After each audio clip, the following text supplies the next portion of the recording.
오늘은 다윗과 솔로몬을 좀 분석하려고 합니다. 이들의 공통점이 무엇이며 다른 점이 무엇인지를 또 다윗과 솔로몬을 보면서 우리는 어떻게 살아야 될 것인가라는 것을 생각해 보고자 합니다.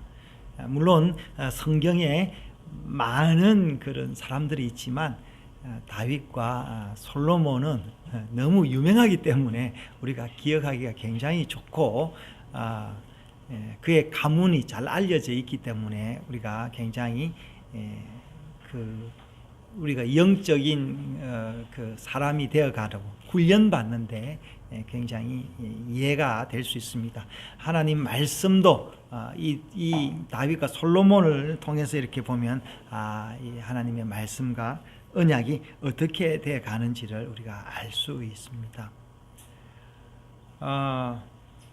다윗이라면 여러분 우리가 다윗은 성경에 보면은 어느 날 그 형이 전쟁을 나갔는데 그 전쟁터에 골리앗이라는 아주 그 팔레스타인의 대장, 키가 뭐 8척, 뭐 지금으로 따지면 22m 40대는 그 거구가 창을 들고 칼을 들고 이게 이스라엘 백성들을 저주하고 욕하지요. 그래서 너희들 중에 한 사람 보내가지고 내하고 싸워서 이기면은 우리가 다 이기고 내가 지면은 내가 진 거다 이렇게 이야기를 하는데 이스라엘 백성들 가운데 골리앗을 대적해서 싸울 자가 없었습니다. 그래서 몇 날을 골리앗이 이스라엘 백성들을 욕하고 이제 그랬는데 그 이야기를 다윗이 듣고 내가 가겠노라 해서 다윗이 거기서 물맷돌을 던져서 사울을 골리앗을 넘어뜨리고 골리앗이 가진 칼로 그의 목을 베어서 가지고 와서 사람들이 다윗을 위하여 노래를 불렀습니다. 사울은 천천을 죽였는데 다윗은 만만을 죽였다. 이제 이러면서 이제 고난이 시작되어서 결국 나중에 이제 왕이 되지요. 자, 그렇지만 여러분 다윗이 하루아침에 왕이 된 것 아닙니다. 그리고 왕으로 있으면서 다윗은 여러 가지 일을 이제 하게 되는데 그가 40년을 왕위에 있었다라고 성경은 기록하고 있습니다. 뭐 오늘날로 따지면 40년을 독재했으면 엄청난 거죠. 근데 40년 동안 다윗이 통치하는 그때에 나라가 평온했다. 그리고 그의 아들 솔로몬도 다윗의 뒤를 이어 왕이 되었는데 솔로몬도 40년을 통치했다. 이제 그렇게 기록하고 있습니다. 그래서 이스라엘 나라의 그 번성기가 다윗 왕과 솔로몬 시대에 있었다. 첫 번째 왕은 오늘 읽은 말씀대로 사울이 첫 번째 왕이었는데 이 첫 번째 왕은 하나님 보시기에 적합한 왕이 아니었습니다. 자, 그러면은 왜 이 다윗과 솔로몬은 훌륭한 왕이 되었을까라고 한번 생각해 보자는 거죠. 물론 나중에 솔로몬은 타락하기도 했지만 우리가 그의 책 잠언과 그 전도서와 아가서를 보면은 솔로몬의 영성이 굉장히 뛰어났다라는 걸 알 수 있습니다. 그래서 우리가 솔로몬의 우리 장점들을 한번 생각을 해보면서 그의 약점을 어떻게 극복해야 될 것인가를 오늘 간략하게 나눌까 합니다. 다윗과 솔로몬의 강점은 뭐냐면은 좋은 가문의 사람이었다라는 겁니다. 여러분, 좋은 가문의 사람이라는 게 뭐냐면은 DNA가 좋다 이게 아니라 그 집안의 전통이 좋다라는 거예요. 그 집안의 전통이 좋은 게 뭐겠어요? 이때는 지금 우리나라의 그 전통이 좋으면 뭐가 어떤 게 전통이 좋겠습니까? 지금 우리 한국에서 뭐 돈 많고 사업 잘 되고 뭐 소위 말해서 정치적인 그런 집안이 이제 좋은 집안입니까? 그런 것도 아닌 것 같아요. 보니까. 그 정치한 집안들은 뭐 다 문제들이 많고 소문들이 안 좋고 그런데 과연 여러분 오늘날 좋은 집안이 있을까요? 뭐 우리가 모르긴 해도 있겠지만 숨겨져 있겠죠. 그래서 그 당시에 가장 좋은 집안은 누구 집안이었습니까? 사울 집안이었는데 사울 집안은 아버지가 왕이었는데 그 아버지 왕이 타락을 해서 하나님 말씀을 벗어났기 때문에 하나님께서 이 왕을 버려버렸습니다. 그래서 다른 왕을 택했는데 그 택한 왕이 다윗이었습니다. 그런데 오늘 다윗을 찾으러 누가 갑니까? 사무엘이 다윗을 찾으러 갑니다. 하나님께서 오늘 사무엘상 16장에 보니까 사무엘에게 이르되 뭐라고 이야기를 합니까? 내가 베들레헴의 이새 집안의 아들 중에서 왕을 택하겠다 그렇게 이야기를 했습니다.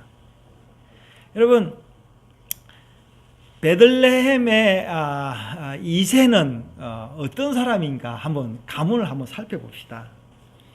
이새의 아들 중에 다윗은 8째 아들, 말째 아들인데 그 이새의 아버지가 누구냐면은 오벳입니다. 그럼 오벳인데 오벳은 누가 오벳을 낳았냐면은 우리가 잘 아는 룻기 있죠. 룻이 낳았는데 룻의 남편은 보아스입니다. 그러면 보아스는 누가 낳느냐? 보아스는 라합이 낳는데 라합은 누구냐면은 이스라엘 그 정탐꾼이 이제 가나안을 정탐하려고 정탐꾼을 보냈는데 그 정탐꾼을 영접한 사람이 라합입니다. 그래서 라합이 이 정탐꾼을 영접하면서 뭐라고 이야기했냐면은 이제 여호와에 대한 이야기를 들었는데 이제 우리 여리고는 망할 수밖에 없다라고 고백을 했는데 근데 이 라합의 직업이 뭐냐 하면은 그 당시에 그 여리고에서 소외받는 그 기생이었다라고 이야기를 하고 있습니다. 그러니까 이 그 다윗의 집안은 어떤 집안이냐면은 다윗의 고조 할머니가 누구였냐면은 기생이었다라는 거예요. 예. 그렇지만 여기서 이야기하고자 하는 것은 뭐냐면 기생이었기 때문에 이 가문이 좋다 이것이 아니라 기생이었음에도 불구하고 뭐예요? 하나님의 말씀을 확신할 수 있었다라는 거죠. 심지어 다윗의 정조 할머니 룻은 뭐예요? 어디서 모압에 있는 그 이방 여인이었습니다. 그리고 이 룻은 본 남편이 누구였어요? 자기의 그 엘리벨렉의 아들 누구였죠? 엘리벨렉 아들 누구였습니까, 사모님? 갑자기 이름 생각이 안 나네. 그 아들이었는데 그래서 이 오벳은 누구냐? 보아스는 누구냐면은 이 재혼한 남편이 보아스였습니다. 그런데 중요한 것은 뭐냐면 이런 그 기생 집안이고 이방인 집안이었는데 이 사람들이 그런 핸디캡에도 불구하고 뭘 했다는 거죠? 하나님의 말씀을 믿었다라는 거예요. 그래서 이 가문이야말로 오히려 어떻게 보면은 그 정통의 가문이 아닌데도 불구하고 하나님께서 이 집안에 사무엘을 보내서 그 집안의 아이들 중에 왕을 택해라라고 이야기를 했습니다. 그래서 다윗과 솔로몬의 장점은 뭐냐? 하나님의 말씀을 들을 수 있고 하나님의 말씀을 그 경험한 가문이었다라는 거예요. 두 번째 공통점은 뭐냐면요, 이 다윗과 솔로몬의 공통점은 막내였다라는 거예요. 예. 물론 솔로몬의 동생이 우리가 아마 있었던 걸로 알고 있습니다. 그러나 이 다윗의 여러 아들들에 비하면은 솔로몬은 왕위 계승에 있어서 맨 밑에 있었다라는 거예요. 그리고 다윗도 뭡니까? 사무엘이 이 제사를 지내러 왔는데 오늘 성경에 보니까 뭡니까? 그 당시에 선지자는 굉장히 권위가 있었고 사람이 벌벌 떠는 사람들이었어요. 그래서 베들레헴에 오니까 그 베들레헴의 장로들이 사무엘에게 뭐라고 하냐면 뭐하러 오십니까? 이렇게 겁을 냈던 거예요. 혹시 우리 동네가 뭔가 잘못해서 저주하러 오신 게 아닙니까? 책망하러 온 것이 아닙니까? 이렇게 염려했던 거죠. 그래서 사무엘이 뭐라고 했냐면 아니야, 나는 평안을 주러 왔다. 너희들하고 제사를 지내러 왔다. 이렇게 하면서 송아지를 끌고 가는 것을 볼 수 있습니다. 이때 다윗은 어디 있었다고요? 이게 네 아들들 데리고 온나 이라니까 그 제사에 끼지도 못하는 아들이 다윗이었습니다. 그리고 솔로몬 한번 보겠습니다. 여러분, 솔로몬은 어떻게 낳은 아들입니까? 아버지 다윗과 엄마 바세바예요. 바세바는 이방 여인이었어요. 이 바세바를 통해서 아이를 낳았는데 첫 아이가 죽었어요. 그러니까 두 번째 아이가 솔로몬이었습니다. 그랬을 때 여러분 보십시오. 다윗의 왕위가 그 이방 여인을 통해서 낳은 아들 솔로몬에게 갈 것이다라는 걸 다른 아들이 생각을 했겠냐고요? 못했겠지요. 왜냐? 이 태생도 그렇고 어리고 경험도 없고 그러니까 이 두 아들은 다윗은 들판에서 소외받아서 그냥 하늘 보고 필이나 불고 그 당시에 성경이 있었는지 어떻게 모르겠지만 두루마리가 있었는지 모르겠지만 좌우간 주목받지 못했다는 거죠. 솔로몬도 주목받지 못한 아들이었습니다. 그러나 여러분, 그것 때문에 이 두 아들은 사물에 대해서 욕심 없이 깊이 멀리 볼 수 있다라는 거예요. 여러분, 내가 지금 당장 주목받지 못합니까? 예.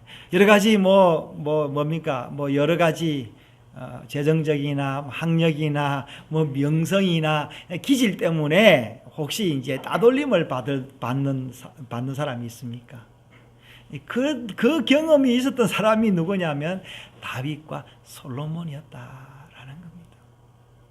여러분, 하나님의 은혜와 사랑은 이런 따돌림 받는 사람들에게, 들판에서 외로운 사람들에게, 막내로서 치주지 않는 이런 사람들에게 온다는 거죠. 그래서 여러분, 하나님은 누구를 사랑하냐면 고아와 과부를 사랑한다는 거예요. 왜 고아와 과부를 사랑하냐 하니까 고아와 과부가 누구를 생각한다는 거예요? 하나님을 생각하는 거예요.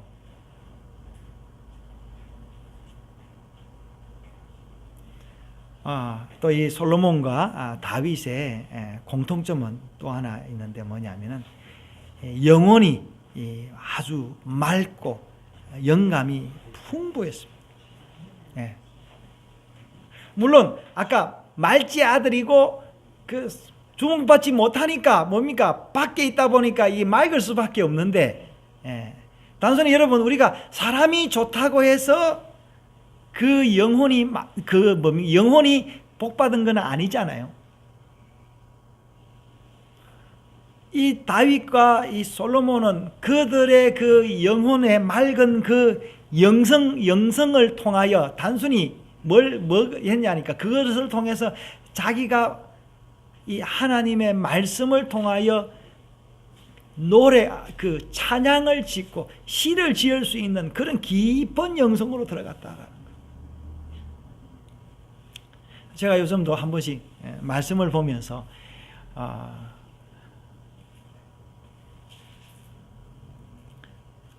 시를 쓰기도 하고 말씀을 묵상을 쓰기도 하는데 한 번씩 제가 솔로몬과 다윗이 어떻게 그 영감 속으로 들어갔는지를 제가 한 번씩 같은 그걸 경험하고 있습니다. 그래서 이 다윗과 솔로몬의 그 영성이, 다윗은 뭡니까? 많은 시편을 쓰게 했고, 솔로몬은 뭐예요? 잠언과 아가서와 전도서를 쓰게 했습니다. 물론 그의 편지들이, 솔로몬의 편지들은 뭡니까? 상당히 여러 가지 비판의 여지가 많지만, 그러나 이 솔로몬은 굉장히 영성이 있었다라는 거예요.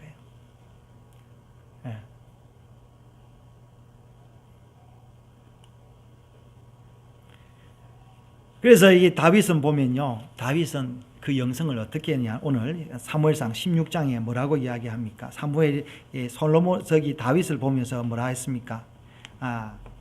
12절에 보니까 그의 빛이 붉고 눈이 빼어나고 얼굴이 아름답다 그랬습니다.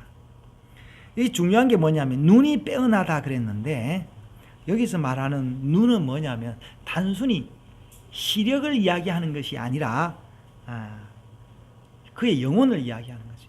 예수님도 뭐라고 이야기합니까? 몸에 등불이 눈이라고 했고 솔로몬이 잠언을 썼는데 잠언에서 이 눈에 대해서 이야기를 하고 있습니다. 잠언 13장 9절에서 뭡니까? 의인의 빛은 환하게 빛나고 악인의 등불은 꺼진다 이렇게 이야기하고요. 잠언 20장에서 자기의 아비나 어미를 저주하는 자는 그의 등불이 흑암 중에 꺼진다라고 이야기를 하고 또 그 같은 장 잠언 20장 27절에요. 사람의 영혼은 여호와의 등불이다라고 하면서 이게 눈을 등불에 비유를 했습니다. 다윗의 눈이 뭐예요? 하나님을 향하고 있다라는 거예요. 솔로몬도 이런 영성이 있었다라는 거예요. 그런데 여러분 다윗은 끝까지 자기의 임무를 완성을 하고 40년을 통치를 하고 잘 물려주고 죽었는데 솔로몬은 40년을 통치를 하긴 했지만 마지막은 좋지는 않았습니다. 솔로몬의 아들 르호보암은 왕이 되자마자 그의 나라가 반으로 갈라지고 말았던 거예요. 그럼 왜 다윗은 그렇게 잘할 수 있었고 솔로몬은 왜 그렇게 실패할 수 있었는지를 한번 생각해 보자라는 거예요. 다윗은요, 믿음을 몸으로 체득한 사람이었습니다. 다윗이 사무엘로부터 택함을 받던 그 이후 왕이 되기까지 그는 생명의 위협을 너무나 많이 느껴야 됐습니다. 심지어 그가 전쟁에서 골리앗을 죽여서 그 상으로 왕의 사위가 되긴 했지만 오히려 그것조차도 다윗에게는 도움이 되지 않고 생명의 위협이 되었다라는 겁니다. 여러분, 우리 믿음이란요, 그냥 성경 공부한다고 예배 드린다고 헌금 많이 한다고 뭐 그렇게 해서 쑥 만들어지는 게 믿음이 아니다라는 거예요. 다윗은 그런 식으로 자기의 믿음이 얻어진 게 아니었고 다윗의 그 지혜로운 통치와 그의 그 모든 그 행위들은 다 어려움과 고난을 통해서 일어났다라는 거예요. 그의 많은 시편을 보십시오. 다윗에게는 원수가 얼마나 많았는지 모릅니다. 다윗은 근심 걱정이 끊어질 날이 없었습니다.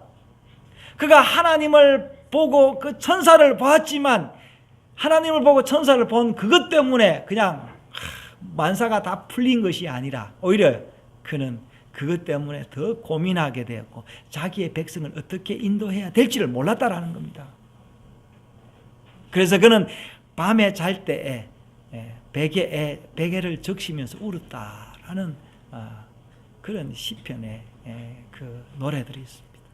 곰핍하기도 했고 불안하기도 했고요. 그것이 다윗의 믿음입니다. 그러나 그와 반대로 솔로몬은 아버지가 한 걸 다 봤거든요. 아버지가 어떻게 한 걸 보았으니까 뭘 안 했냐니까 아버지가 한 실수를 다시 반복하지 않게 됐다는 거예요. 그 복이시요. 그러니까 반복하지 않게 됐지만 뭐가 없습니까? 고난이 없이. 그러니까 아버지는 고난을 통해서 시행착오를 통해서 배웠는데 솔로몬은 시행착오 없이 딱 보니까 알아진 거예요. 그래서 여러분 이거 믿음의 이대는요 굉장히 편합니다. 사실은요. 그래서 뭡니까? 아브라함의 믿음을 이은 이삭은 별 아버지 유산으로 그냥 살게 되는 걸 우리가 우리가 볼 수 있습니다. 글쎄요, 이제 북한에도 김일성의 그 아들이 누구였죠? 김정일이었죠. 김정일은 둘째 아들로서 이제 어떻게 보면은 이삭처럼 좀 그럴 수 있다라는 생각이 들어요. 그러나 이게 뭡니까? 아브라함의 손주 이 야곱은 달랐어요. 야곱은 굉장히 어려움이 많았습니다. 아버지가 편하게 살았기 때문에 아버지로부터 별걸 배우지를 못해서 그는 멀리 가서 이게 자기가 배웠던 걸 알 수 있습니다. 이제 그런 점으로 봐서는요, 제가 이제 이런 쪽을 해석을 하면은 지금 북한의 김정은 위원장은 상당히 지혜가 있지 않을까, 야곱처럼 뭐 그런 생각도 해봅니다. 이거는 제가 했는 하나의 추리에 불과합니다. 자, 그래서 솔로몬은 아버지로부터 보고 뭡니까? 시행착오를 겪지 않고 머리가 좋으니까 말씀을 많이 알고 뭡니까? 여러분, 할게 왕으로서 말지 아들로서 할 일이 없지 않습니까? 노동이 있습니까? 어디 관리를 할 수 있습니까? 아무것도 못하니까 솔로몬은 아마 주목을 받지 못했기 때문에 그가 할 수 있었던 것은 공부나 하고 노래나 부르고 그래서야 아니었을까 생각됩니다. 그러면서 이 좋은 머리를 가지고 자기의 처지와 이런 걸 가지고 이 뭔가를 깨달았던 거예요.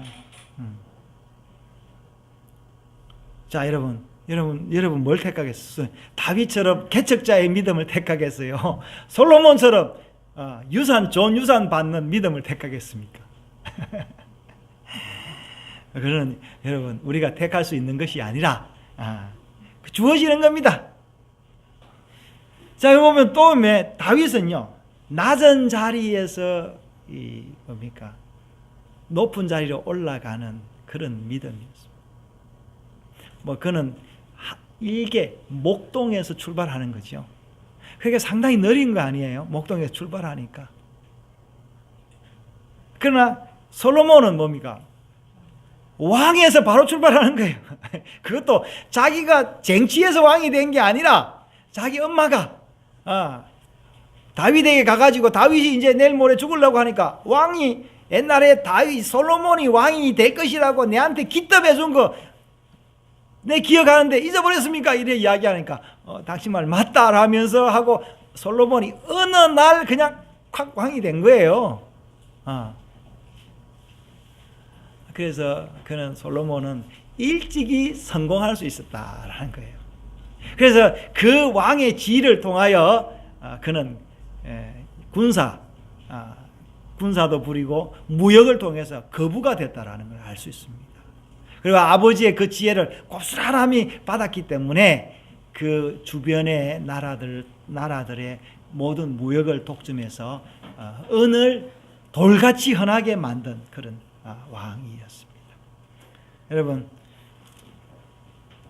다윗처럼 밑에서 한 계단 한 계단 기어서 올라가기를 원합니까? 아니면 솔로몬처럼 확 그냥 어느 날 그냥 누리기를 원합니까? 네. 우리가 다 솔로몬처럼 그렇게 되고 싶지요. 여러분, 우리가 개척하는 1세대가 되고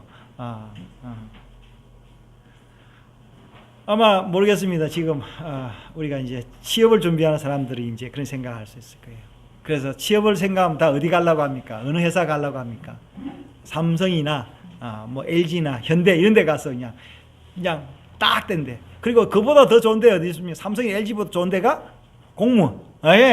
철밥동 공무원 되기를 원하는데, 여러분, 우리 믿는 사람들은 사실은 다윗의 그 믿음을 본받아야 되는 겁니다. 그래서 성경에 어디에도 보면 솔로몬의 믿음을 본받자, 이게 이런 이야기가 없어요. 그래서 하나님께서 뭡니까? 이런 다윗을 어떻게 해요? 딱 그냥 눈에 들겠다라는 거예요. 그래서 성경을 맨 먼저 배우는 마태복음 배우면 아브라함과 다윗의 자손 예수 그리스도의 세계라 이렇게 나옵니다. 아브라함의 믿음을 바로 계승한 사람이 다윗이고 그 다윗의 그 표상으로 예수 그리스도가 왔다. 그래서 뭡니까? 계시록에 보면은 다윗은 뭐예요? 다윗은 구세주의 열쇠라 이러거든요. David is the key of the salvation. 그렇게 이야기를 하고 있습니다. 그래서 마태복음 1장에 보면은 14대가 3번 이렇게 나오는 걸 볼 수 있습니다. 왜 14대가 나오는지 아십니까? 다윗의 이름이 다비드인데요. 그 히브리어로 하면 딱 세자입니다. 세자인데 그 세자를 영어로 하면은 D는 게마트리아 숫자로 4예요. 4. V는 V는 뭐냐면은 6입니다. 그리고 또 D예요. DVD가 다윗인데 그게 다 그 숫자를 합치면은 4, 6, 4 합치면 뭐예요? 14예요. 이게 14는 이게 숫자상으로요 기하학적으로 굉장히 완벽한 숫자입니다. 여러분 유튜브 가서 이제 게마트리아 한번 14를 한번 치보든지 여러 자료들이 있는데 굉장히 재미있습니다. 여러분 하나님께서 다윗을 택한 이유, 그리고 여러분 다윗으로부터 오는 그 은혜를 입은 그 백성 되기를 원한다라는 거예요. 예. 그러나 여러분 다윗으로부터 오는 그 백성 되기를 원하지만 그의 아들 솔로몬처럼 실패하기를 원치 않는다라는 게 하나님의 그 의도입니다. 그래서 비록 솔로몬은 실패했지만 그가 남긴 책이 뭐예요? 잠언과 전도서와 아가서다라는 거예요. 그래서 아가서 보면요 엄청난 그 다윗 그 솔로몬의 영감들을 볼 수 있습니다. 그래서 인간으로서는 이 최고의 그 영감을 가진 최고의 지혜를 가진 사람이 다윗이고 솔로몬이고 인간으로서는 최고의 영성을 가진 사람 그 사람이 다윗입니다.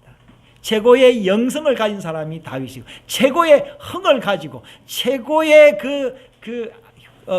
향락을 즐긴 사람이 솔로몬인데 여러분 우리가 이 다윗의 믿음 아브라함과 다윗으로 온 예수 그리스도를 통한 우리의 믿음을 가지면 천국에서 솔로몬의 그 향락보다 더 큰 믿음을 가질 수 있다라는 거예요. 그리고 우리는 다윗이 여러분 그 영성을 어떻게 해서 가질 수 있었습니까? 제가 제일 좋아하는 시편 19편입니다. 하늘은 하나님의 영광을 선포하고 땅은 땅에게 말하고 그 말 신랑을 기다리는 예수 그리스도를 기다리는 그 다윗의 그 믿음 그 믿음을 하나님이 여러분들에게 주시기를 원한다라는 겁니다. 그래서 잠언에요 어제 이 말씀을 읽어서 잠언 17장 1절 2절에 보면요 이거를 읽었어요. 다윗 아마 솔로몬은 자기가 부족하다는 걸 알았는지 모르겠어요. 자, 내가 한번 읽어보겠습니다. 마른 떡 한 조각만 있고도 화목하는 것이 제육이 집에 가득하고도 다투는 것보다 나으니라 그렇게 이야기를 하고 여기서 제육 고기죠. 고기가 가득한 집은 뭡니까? 제사를 드리고 좋은 집안입니다. 그런데 그거 없어도 마른 떡 한 조각 가지고도 제사를 지내는 그런 집안이 더 훌륭한 집안이다라고 이야기를 하면서 2절에요. 슬기로운 종은 부끄러운 짓을 하는 주인의 아들을 다스리겠고 또 형제들 중에서 유업을 나누어 얻으리라 했는데 이게 감춰져 있는 말씀입니다. 슬기로운 종은 누군지 보고요. 부끄러운 짓을 하는 주인의 아들을 다스린다 했습니다. 이 부끄러운 짓을 하는 주인의 아들이 누구예요? 솔로몬이다라는 거예요. 그래서 나중에 어떻게 해요? 그 형제들 중에서 유업을 누가 나눈다고요? 슬기로운 종과 나누는데 그 슬기로운 종이 누구였겠어요? 이방인인 우리라는 거예요.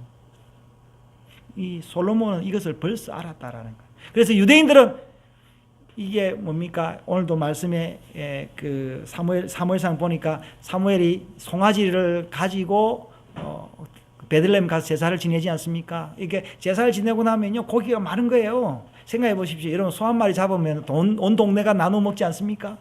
예. 이런 집안보다 여러분 우리는 뭐 했어요? 마른 떡 가지고 제사 지냈습니다. 이미 아주 굉장히 아이러니하게 하나님의 말씀이 이렇게 솔로몬 그것을 본 거예요. 사랑하는 여러분, 우리는 마른 떡 가지고 제사를 지내는 아브라함과 다윗의 자손 예수 그리스도의 믿음을 가진 사람. 하나님이 우리에게 다윗의 그 영성, 그 솔로몬의 그 영성을 다 주었습니다. 이제 그것을 잘 활용해서 기쁨으로 살아가는 여러분 되시기를 바랍니다. 그래서 여러분 그 기쁨이 어디에 있느냐? 이 말씀에 가득하다라는 거예요. 제가 요 며칠 우리 딸내미하고 딸하고 지금 잠언을 보면서 재밌게 지내는데 어제는 그걸 또 못했습니다. 어제 아래는 하나님의 말씀이 제육보다 맛있습니다. 그리고 여러분, 우리는 지금 풍부한 시대에 사는데 얼마나 먹을 것이 많습니까? 이 먹을 것으로 보이는 이 제육으로 고기로 배불릴 수 없는 이 시대에 하나님의 말씀이 주어졌다라는 거예요.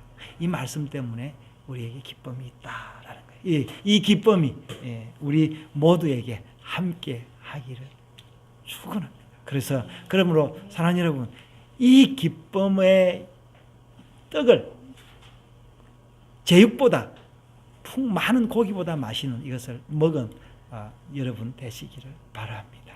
아멘. 기도하겠습니다.